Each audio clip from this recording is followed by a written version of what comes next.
Eh bien, bonjour, bienvenue sur la chaîne de Tamiya TRC. J'espère que tout le monde va bien. Et oui, aujourd'hui, je voulais vous présenter un peu de matériel pour monter vos Tamiya ou vos Tamiya de base, hein, donc style TT02, TT01. Voilà, qu'est-ce que moi j'utilise en général, hein. Alors voilà, donc je peux déjà vous montrer, comme vous le voyez face à moi, les accus que j'utilise. Donc moi je prends du Orion, hein, c'est une marque qui est assez connue, hein, et c'est une batterie en stick qui est légèrement arrondie, donc qui passe quasiment dans tous les bacs à bacs à batterie Tamiya. Donc au niveau de la forme, au niveau des dimensions, hein. Donc vous voyez, ça coûte, bon là c'est 25 francs suisses, hein, ça fait aussi 25 euros. Alors voilà, on voit un peu les caractéristiques techniques. Donc on est sur une Lipo 2S 7,4 volts avec prise Tamiya en 300 mAh 60C. Donc ça convient très bien pour une petite TT02 en loisir ou un petit buggy DT03, enfin même un M châssis, hein, ça passe partout, hein. Donc c'est super intéressant. Et puis surtout ce qui est cool, c'est que je vous dis, elle passe partout, hein. C'est-à-dire que vous pouvez acheter des batteries en stick, je vais vous la montrer, hein, mais qui sont pas compatibles. Elles se ressemblent, hein, ces batteries, hein, c'est ça qui est embêtant. Celle-là, elle est neuve. Elle est neuve de chez Neuve. Donc, on va sortir de son étui.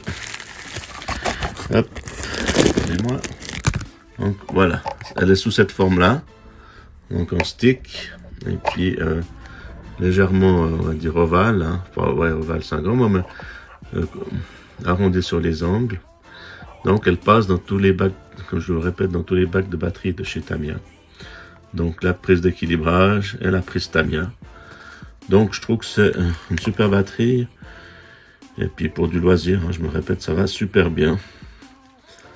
Ouais, avec le moteur d'origine, ou bien même avec un moteur comme je vais vous montrer après, un petit peu plus boosté. Mais si vous avez besoin d'une batterie qui passe, prenez ça. Moi je vous la conseille, hein. Ça passe dans un lunchbox, enfin voilà quoi. C'est super sympa et puis c'est pas trop cher, quoi. Voilà.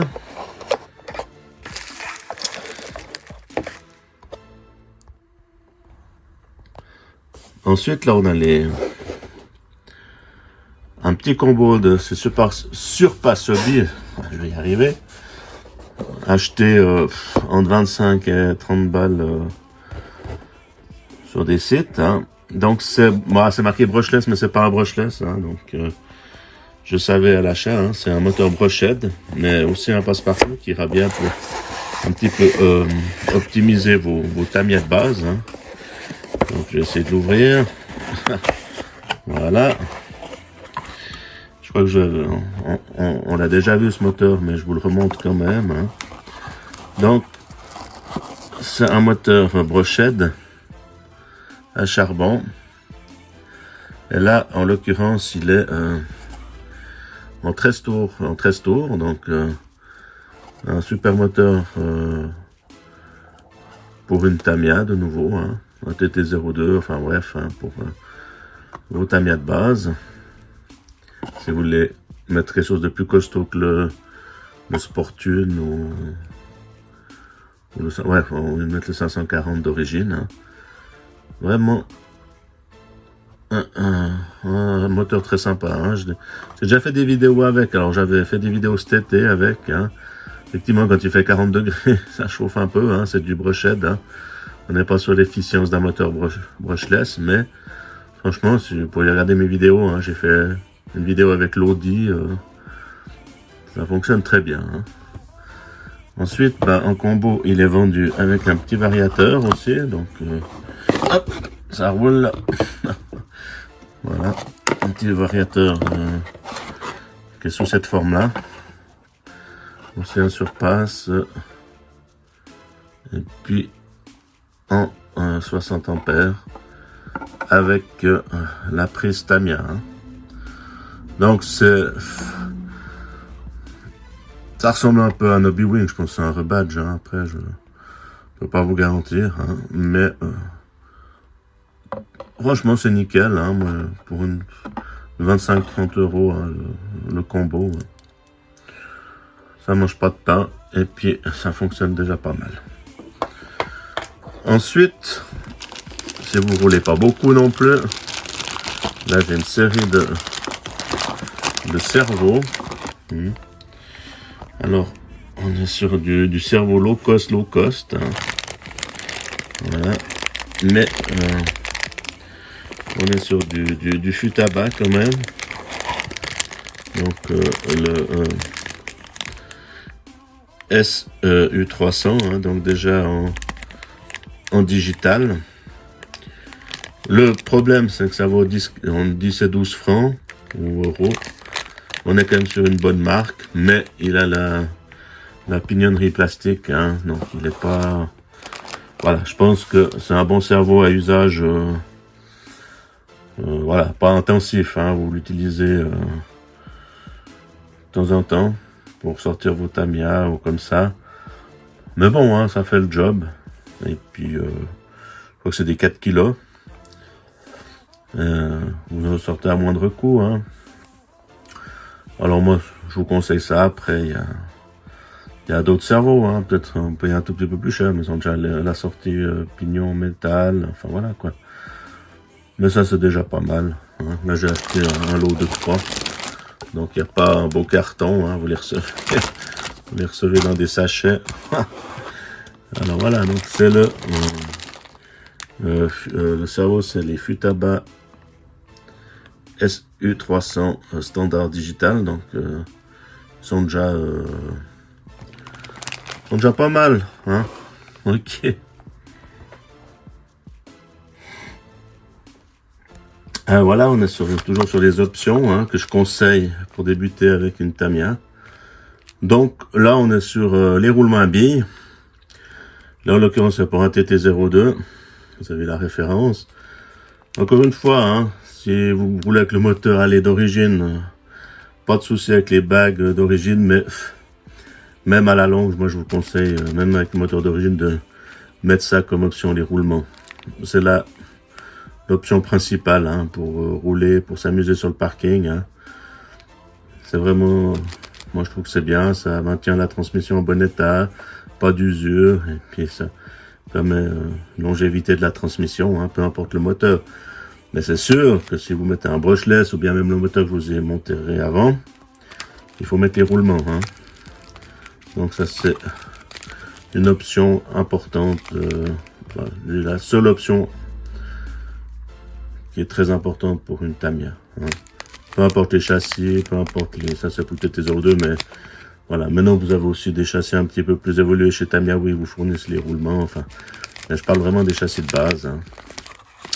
Voilà, donc ça c'est la marque Tamiya, mais vous pouvez trouver dans d'autres fournisseurs, peut-être des fois un petit peu moins cher que chez Tamiya. Voilà, puis pour finir, je voulais encore vous montrer, je crois que tout le monde commence à les connaître, mais les outils indispensables, indispensables, conseillés pour montrer votre Tamiya, donc celle qui ont encore les vis cruciformes, hein. Donc c'est le set de tournevis, les bleus de préférence, hein. Il y a la version rouge, mais les bleus sont un peu plus complets.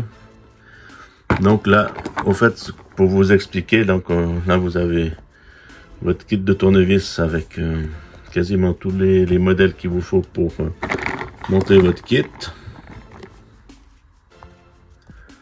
Donc on a les cruciformes, on a les 6 pans à tournevis plat et pour les écrous, hein. Donc avec ce kit là vous montez une Tamiya sans problème. Et au fait ce qui se passe c'est que c'est surtout les vis cruciformes, hein, qui changent chez Tamiya. C'est des embouts GIS, donc pas des embouts Philips, hein, comme on pourrait le croire, ou Posi Drive comme on dit, mais c'est une spécificité, j'ai des problèmes de focus, spécificité de la marque, hein. Enfin, c'est japonais, hein. Il n'y a pas que Tamiya qui ont ce type de tournevis, hein, sinon. Mais c'est plutôt les empreintes cruciformes japonaises. Alors voilà, comme ça, vous avez un petit kit, hein, ça coûte une trentaine, entre 30 et 40 euros, hein, malheureusement, des fois, il y en a qui sont chers. Mais si vous voulez être tranquille, puis pas abîmer vos pas de vis en montant votre Tamiya, moi, je vous conseille de prendre ça. Après, il y en a qui bricolent en limant le bout, hein, pour aplanir le cruciforme. Ça fonctionne, hein, sur des standards, des autres cruciformes Philips. Mais là, j'ai jamais essayé, donc je suis pas expert pour vous dire si ça marche bien ou pas. Mais tout se bricole, hein. Les clés Allen, tout ça, c'est les mêmes, hein. Alors voilà, mais c'est surtout les cruciformes qui diffèrent, donc avec l'empreinte GIS, hein.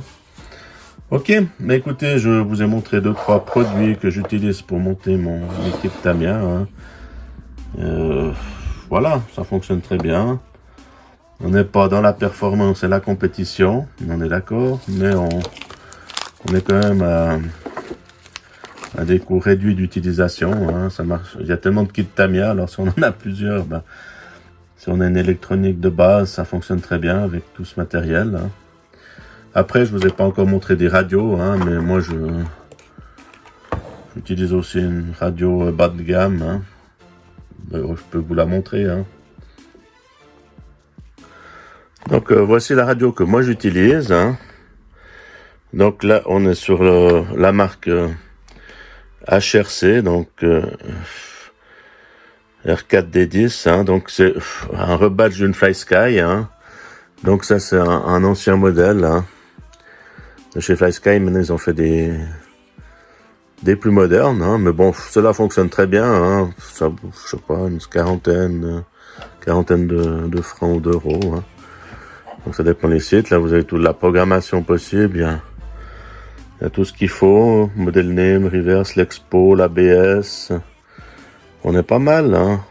End of point, les points pour ajuster les fins de course.